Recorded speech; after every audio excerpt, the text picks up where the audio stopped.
Hello दोस्तों, welcome to ASC shorthand.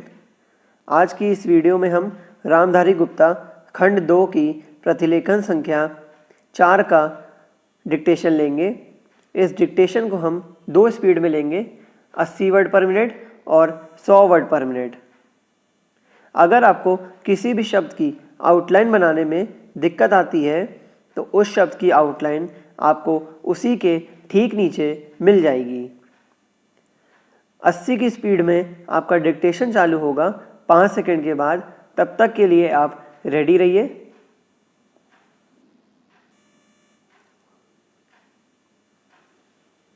Start. महोदय, कोसी नदी जिसे शोक और दुख का सूचक माना जाता है, इस वर्ष फिर अपने प्रकोप से महान हानि का कारण बनी। अब इस नदी पर काबू पाने और इसकी उपद्रवी लीला समाप्त करने के लिए भी योजना तैयार हो गई है। इस योजना की रूपरेखा तैयार हो चुकी है और निर्माण का काम हाथ में लिया जा चुका है। आशा है इस योजना के निर्माण से बड़े पैमाने पर जनसाधारण को सेवाएं उपलब्ध होगी। जब ये नया परीक्षण सफल होगा तो महान योजनाओं के निर्माण में और भारत की महान जनशक्ति के उपयोग के संबंध में हमारी जानकारी और अनुभव में महत्वपूर्ण वृद्धि होगी। औद्योगिकरण के क्षेत्र में उन्नति, उत्पादन में और अधिक वृद्धि और भारत की प्रति व्यक्ति आय में वृद्धि विचाराधीन वर्ष की कुछ महत्वपूर्ण बातें हैं। औद्योगिकरण के साथ ही रोजगार के क्षेत्र को विस्तृत करने के प्रयत्न भी बराबर जारी हैं।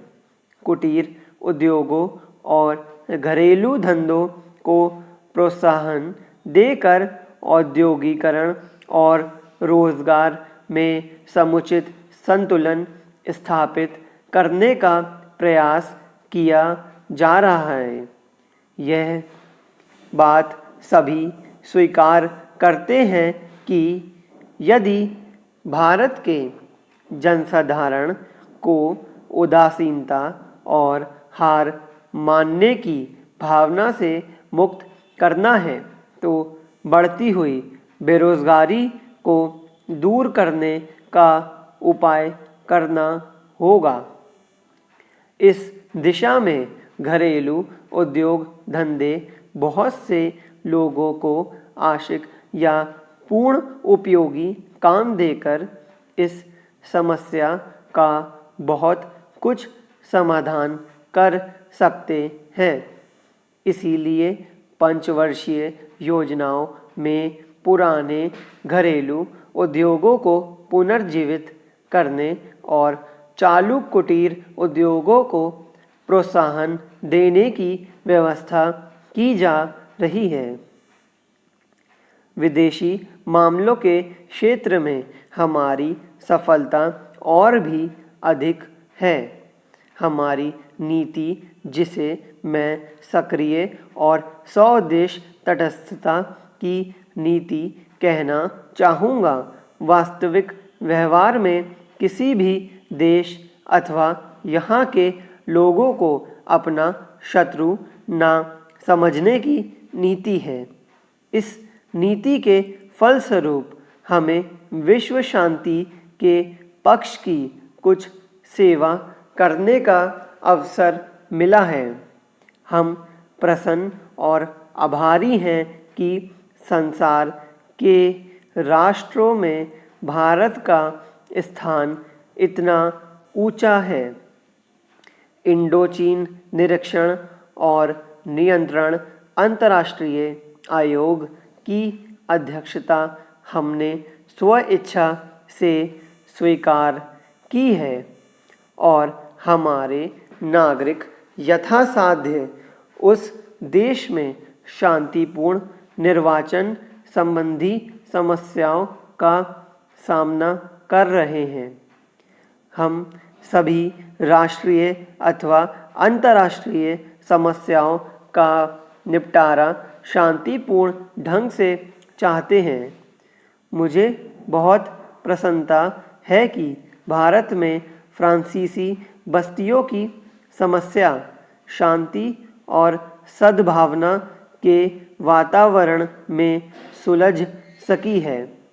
शांतिपूर्ण प्रणाली की सफलता का वह एक महत्वपूर्ण उदाहरण है। दुर्भाग्य से भारत में पुर्तगाली बस्तियों की ऐसी ही समस्या को सुलझाने की दिशा में प्रगति नहीं की जा सकी। मैं आशा करता हूँ कि पुर्तगाल इन बस्तियों में रहने वाले लोगों के स्वाधीनता के अधिकार को स्वीकार करेगा और फ्रांस और ब्रिटेन की सरकारों का अनुसरण करेगा। जैसे ही ये वर्ष समाप्त हो रहा है, हम अपने सबसे निकट के पड़ोसी पाकिस्तान के साथ अपने संबंधों में अपने सुखद परिवर्तन देखते हैं।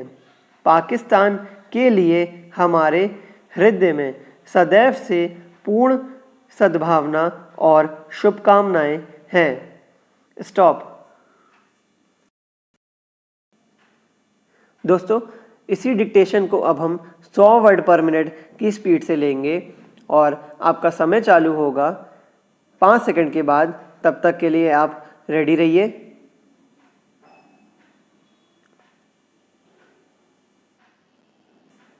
स्टार्ट।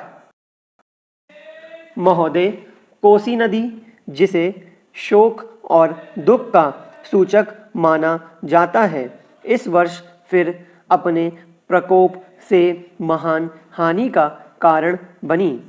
अब इस नदी पर काबू पाने और इसकी उपद्रवी लीला समाप्त करने के लिए भी योजना तैयार हो गई है।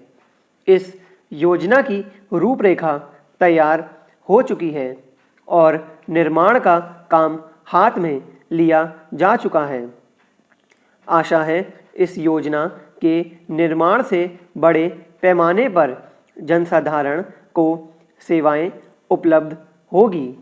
जब यह नया परीक्षण सफल होगा तो महान योजनाओं के निर्माण में और भारत की महान जनशक्ति के उपयोग के संबंध में हमारी जानकारी और अनुभव में महत्वपूर्ण वृद्धि होगी।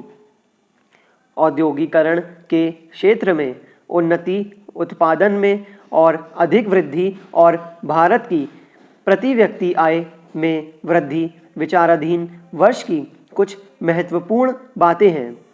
औद्योगिकरण के साथ ही रोजगार के क्षेत्र को विस्तृत करने के प्रयत्न भी बराबर जारी हैं।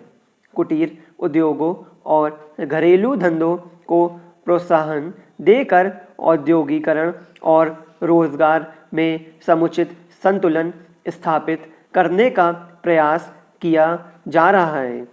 यह बात सभी स्वीकार करते हैं कि यदि भारत के जनसाधारण को उदासीनता और हार मानने की भावना से मुक्त करना है तो बढ़ती हुई बेरोजगारी को दूर करने का उपाय करना होगा। इस दिशा में घरेलू उद्योग धंधे बहुत से लोगों को आंशिक या पूर्ण उपयोगी काम देकर इस समस्या का बहुत कुछ समाधान कर सकते हैं। इसीलिए पंचवर्षीय योजनाओं में पुराने घरेलू उद्योगों को पुनर्जीवित करने और चालू कुटीर उद्योगों को प्रोत्साहन देने की व्यवस्था की जा रही है। विदेशी मामलों के क्षेत्र में हमारी सफलता और भी अधिक है। हमारी नीति, जिसे मैं सक्रिय और स्वदेश तटस्थता की नीति कहना चाहूँगा, वास्तविक व्यवहार में किसी भी देश अथवा यहाँ के लोगों को अपना शत्रु ना समझने की नीति है। इस नीति के फलस्वरूप हमें विश्व शांति के पक्ष की कुछ सेवा करने का अवसर मिला है। हम प्रसन्न और आभारी हैं कि संसार के राष्ट्रों में भारत का स्थान इतना ऊंचा है। इंडोचीन निरीक्षण और नियंत्रण अंतर्राष्ट्रीय आयोग की अध्यक्षता हमने स्वेच्छा से स्वीकार की है और हमारे नागरिक यथासाध्य उस देश में शांतिपूर्ण निर्वाचन संबंधी समस्याओं का सामना कर रहे हैं। हम सभी राष्ट्रीय अथवा अंतर्राष्ट्रीय समस्याओं का निपटारा शांतिपूर्ण ढंग से चाहते हैं। मुझे बहुत प्रसन्नता है कि भारत में फ्रांसीसी बस्तियों की समस्या शांति और सद्भावना के वातावरण में सुलझ सकी है। शांतिपूर्ण प्रणाली की सफलता का वह एक महत्वपूर्ण उदाहरण है। दुर्भाग्य से भारत में पुर्तगाली बस्तियों की ऐसी ही समस्या को सुलझाने की दिशा में प्रगति नहीं की जा सकी। मैं आशा करता हूँ कि पुर्तगाल इन बस्तियों में रहने वाले लोगों के स्वाधीनता के अधिकार को स्वीकार करेगा और फ्रांस और ब्रिटेन की सरकारों का अनुसरण करेगा। जैसे ही ये वर्ष समाप्त हो रहा है, हम अपने सबसे निकट के पड़ोसी पाकिस्तान के साथ अपने संबंधों में अपने सुखद परिवर्तन देखते हैं। पाकिस्तान के लिए हमारे हृदय में सदैव से पूर्ण सद्भावना और शुभकामनाएं हैं। स्टॉप।